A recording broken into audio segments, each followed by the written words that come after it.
Hi, I'm Dr. Ross Carter, and today on the Medical Influencers Show, I have a special guest. His name is Daniel Tribby. Welcome to the show today, Daniel. Thank you, Dr. Carter. It's a pleasure to be here. It's a pleasure to have you today. So let's get started on talking about you published a book. It has an interesting title. Yeah, it does. It does. Yeah, it's actually not published yet. It should be out by the end of the summer. Oh, okay, great. So what is your book called? It is actually called Unfucking Private Healthcare. It's the playbook on sales, marketing, and customer service for private healthcare offices. So you were going for a little shock value there, I see. Yeah, absolutely. I think if you pull, and this isn't a dog on anybody who's written about healthcare marketing, but if you pull a lot of those books, the titles are kind of generic. They're kind of like don't inspire people to want to pick it up. So I want to do something that made people go, "Oh dear God, what is this about?" Gotcha. Yes. So it's not about sexual harassment in the medical practice, thank goodness. Definitely not. Definitely not. Although okay, good. That probably is some good content for another time. Oh, beautiful. All right, so let's get started on that. I'm definitely curious now. I mean, the title does invoke that response. So, what exactly is the concept behind the book? Yeah, I think that a lot of businesses as a whole, really, some of the most successful ones are the ones that really establish their why within their business, right? So you look at big businesses, people like Apple or Microsoft, they have a very clear why as to why they're producing products, right? And I feel that that is largely missed in the medical field. Most of the people's why is because they want to help people, which is, well, obviously you wouldn't be a medical professional if you didn't want to help people, but what's the deeper thing that you want to do? What's the deeper feeling that you want to inspire in people that come to your practice? And it doesn't matter if you're an OB or physical therapist and orthopedist. There's got to be a why other than just cutting and pasting people or delivering babies. I like that. Cutting and pasting. I like that. Okay. All right, that makes sense. And so you've had experience in this arena. You were involved in the physical rehab arena. Is that correct? I was, yeah. So my background is as an athletic trainer. So I would be responsible for the care, treatment, and return to play factors that contribute to athletes that are injured. And that could be athletes I've worked anything from middle school athletes all the way up through professional and weekend warriors. Nice. And you worked really close with a physiatrist for quite a while, right? I did. We were both part of the same practice in Atlanta for a long time. I was on the physical rehab side, and then she was obviously doing more of the interventional treatments for the spine, typically epidurals, those types of things. So got to do a lot of spine rehab for her particular client base or patient base. Perfect. And then you decided to get married. Yeah, we did. Yeah, we had a good working relationship for a long time, and then we just happened to be. We had another coworker who was leaving to go to the military of all things, and we were at a going away party, and we've been friends and colleagues for a long time, and we just started having a deeper discussion, and one thing led to another, and here we are, 6 years later, we've been married. So yeah. That's awesome. Well, congratulations. So, all right. So basically, this. What would you say the main topics of your book is really discussing? What is the idea behind it?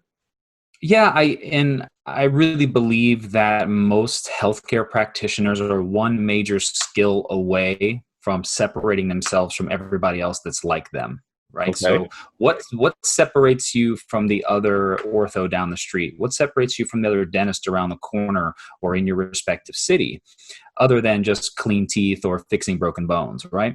Right.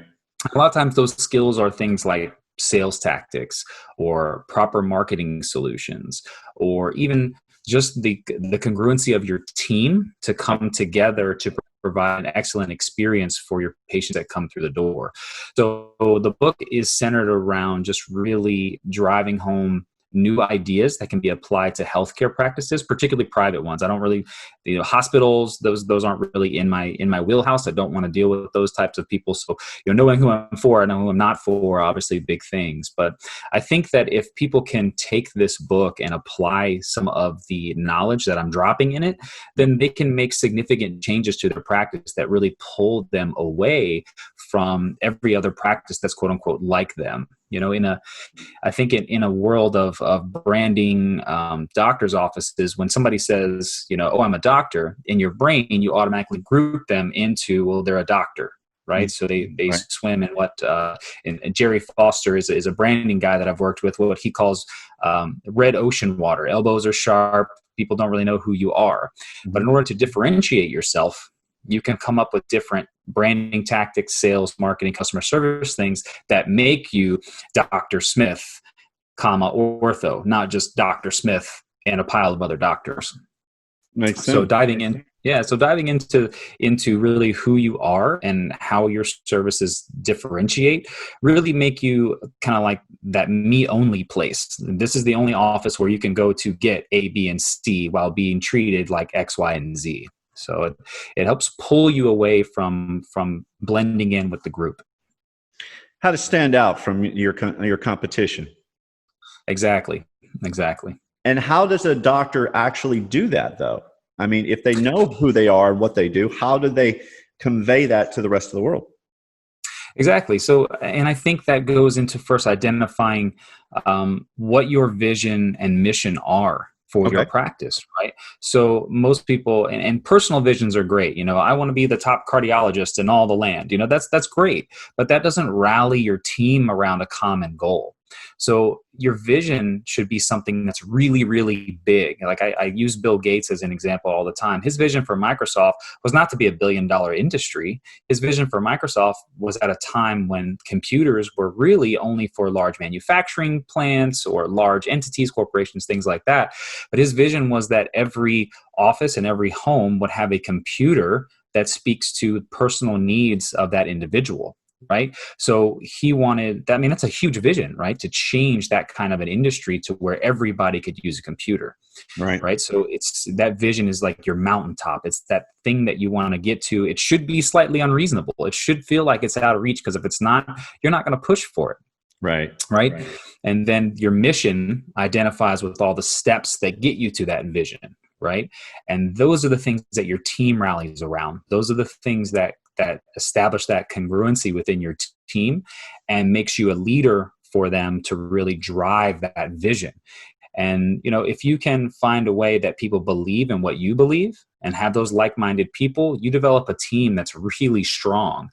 And that team can then deliver services at a level where nobody else can. So I always tell people that's where you got to start. You got to establish why you're doing this before you start talking about the what and the how behind it. So if you've ever read Simon Sinek's book on starting with why, that's essentially the system behind it. You want to come up with a reason why people should do business with you, and you want those people to believe in the same things that you believe. So starting with that why and that vision, that mission really starts to pull you away from everybody else. That makes sense. So is there like a process in the book that explains how to figure out your why? Absolutely. So there's no point in writing a book if it doesn't have action items in it, right? If I'm just giving you knowledge without challenging you to do or take any action, what's the point, right?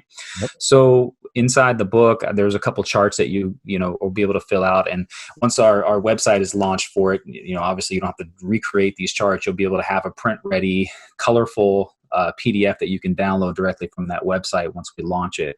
And that way you'll have all those book tools, if you will, that are a part of the book themselves. So people can have access to checklists. They can have access to different charts that really help you. A lot of us are visual. We want to see where we're lacking. So once you start to fill these action items out, you'll really get to see where you need to start and what are the pieces that may be missing, who are the people that you don't have, and who are the people who are really drowning your business that you need to, quote unquote, get rid of.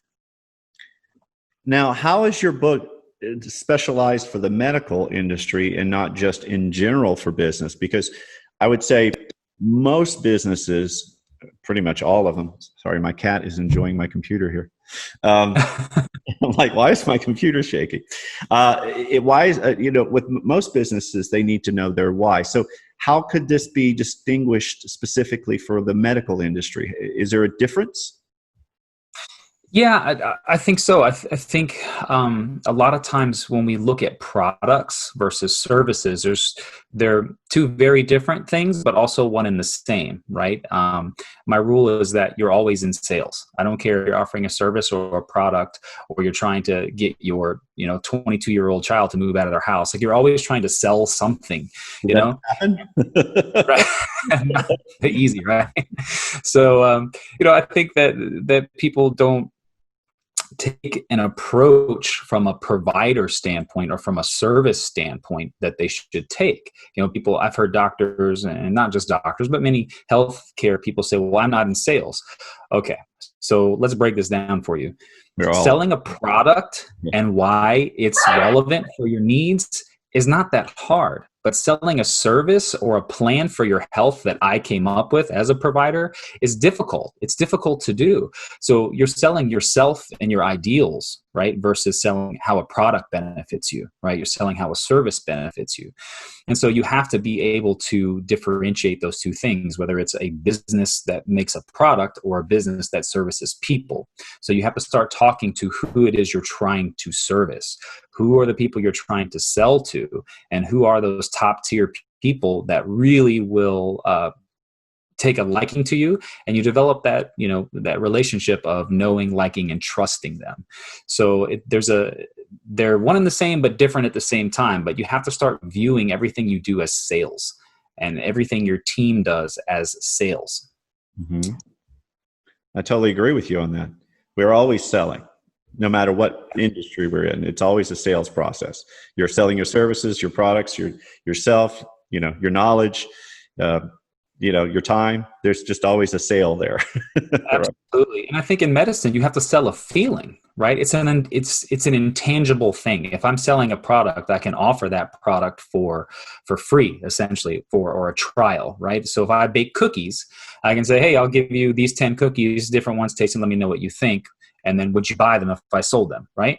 But in healthcare, I can't say, come in and try the shoulder injection out and let me know how it goes, right? Come in and let's have a practice run of delivering a baby and let me know what you think, right? It doesn't work like that. So you have to make what's intangible tangible in order for people to really have inspired feeling, right? Rather than just say, we're the best OB in town, we can deliver your baby for you. Yeah, great. Well, how am I going to feel? Maybe you offer something like, if you're a first-time mother, we offer. Turn that off. All right. Sorry. Yeah, no problem. What I was saying was, is if you're a first-time mother, maybe you differentiate your OB services by saying something to the effect of, if this is your first pregnancy, we give a 45-minute initial consultation to you, and then we also partner with a local moms group to give you support, right? Those are things that you're offering people that sell them more on how you're trying to benefit them, other than just giving them knowledge about what their pregnancy is going to be like. That makes sense. Excellent. So after you figured out your why and all those things, what's the next step? Yeah. So why, vision, and mission, and then you start to evaluate how that translates to your team, right? So once you come up with those things, you have to get your team rallied around them, and that goes into being a good leader. So, how many physicians, you're a physician, did you go to leadership school? Did you go to marketing school? There's a very small handful of people that went to that have an MBA that are also healthcare providers, right? But even so, how many of the people that taught you those skills in college actually have owned their own business and had to market it, have actually had to manage their own team, lead their own team, right? So again, it goes back to skill sets that most of us as healthcare providers don't have or aren't taught at a certain point. So what we do is we lead you into developing a strong team, right? Building your leadership capabilities, building commonality and congruency around those vision and missions, right? Mm-hmm. Once we have that, we can start looking at the customer service portion of it. How are we then going to serve your particular patient base based upon those values you've then discovered? So, and then that translates into your marketing, right? Everybody market, put my stuff out there, but nobody knows who you are or what you stand for. So you can't market until you've established those things first and got your team aligned with them. Mm-hmm. Then you begin that marketing process. So we walk you through proper hard marketing strategies, proper digital marketing strategies. I can't tell you how sick I am of people who hit me in my LinkedIn inbox and they say, wouldn't it be great to have 30 extra leads a month? Well, yeah, it's great if my team knows how to sell them on what we do. And you know what I mean? So, and that's one of my experiences with poor marketing within the system is that, yes, we can generate leads, but we're not doing anything to teach you how to convert those leads. Mm-hmm. So we talk about those steps within marketing and customer service, and then proper marketing strategies that really help you stand out. I see a lot of healthcare providers, they want to talk very insider language based on what they do. Right. So if I'm dealing with lateral epicondylitis, which I'm sure you know what that is, and I know what that is, and the majority of healthcare providers who are hearing us talk about this know what that is. But if I'm a person, I don't know what the hell lateral epicondylitis is. But if I say to you, hey, I can help your elbow pain so you can get back on a tennis court or the golf course, now I'm speaking your language. Right.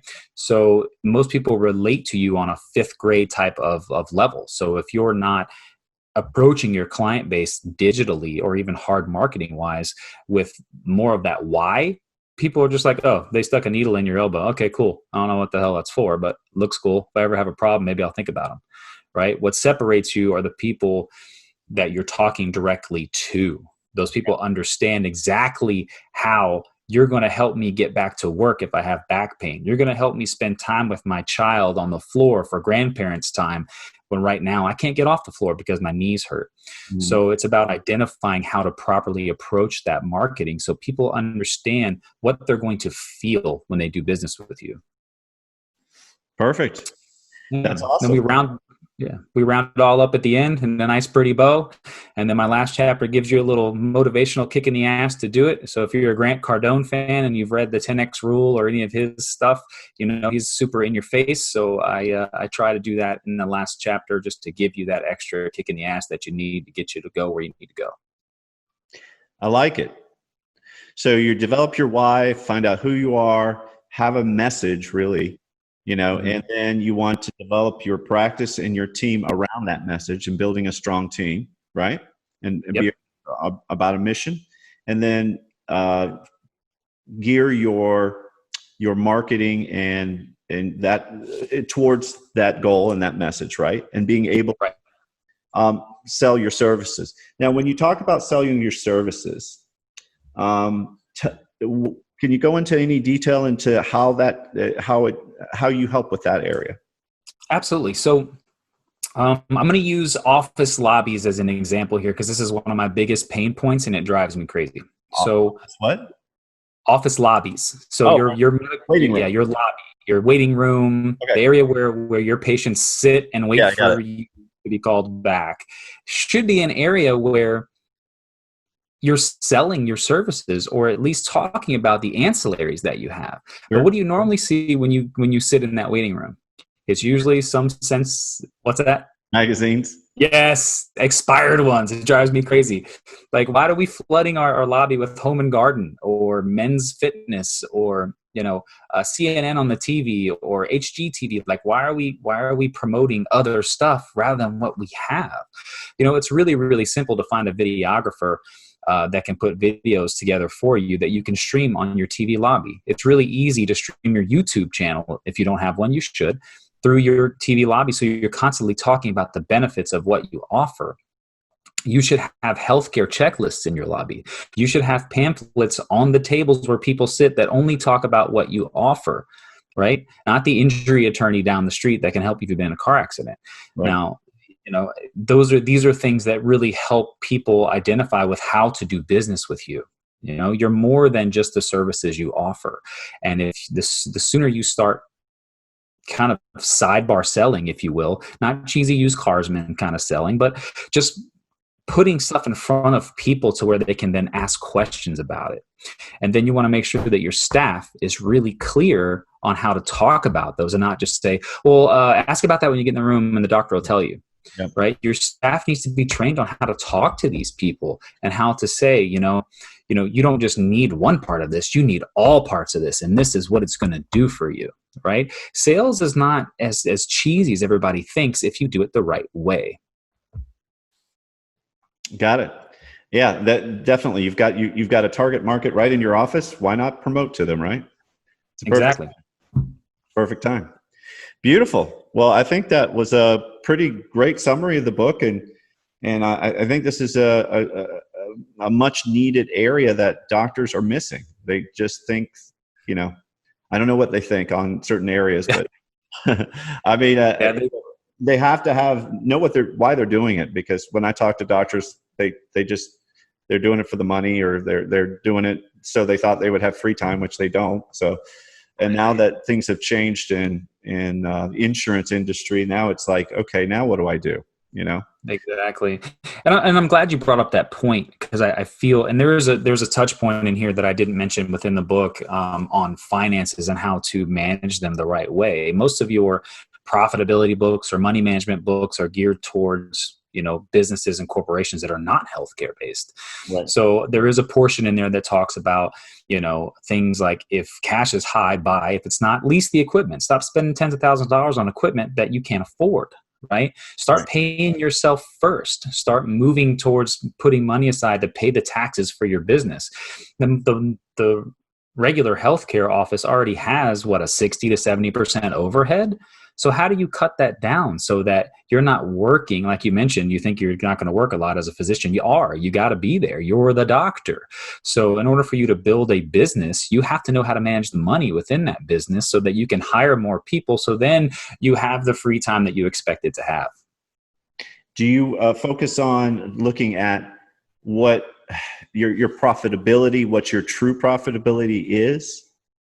Yeah, I think a lot of people think that, your profitability is just the money you have after you pay the expenses. It's not always true, right? Your profitability is actually the real deal money that you have access to. It's Cash the money is that king, right? Profit is a theory. Exactly. Tony Robbins says, profit is a theory. Cash is king. It's it. That is, or queen, if you don't want to get any Me Too issues here, but whatever it is. Beautiful. Yeah. All right, perfect. So when will your book be out again? So I've got a little remaining things to finish on it, and then it goes to the publisher. So hopefully they say once I submit it, it takes on the long range 10 weeks.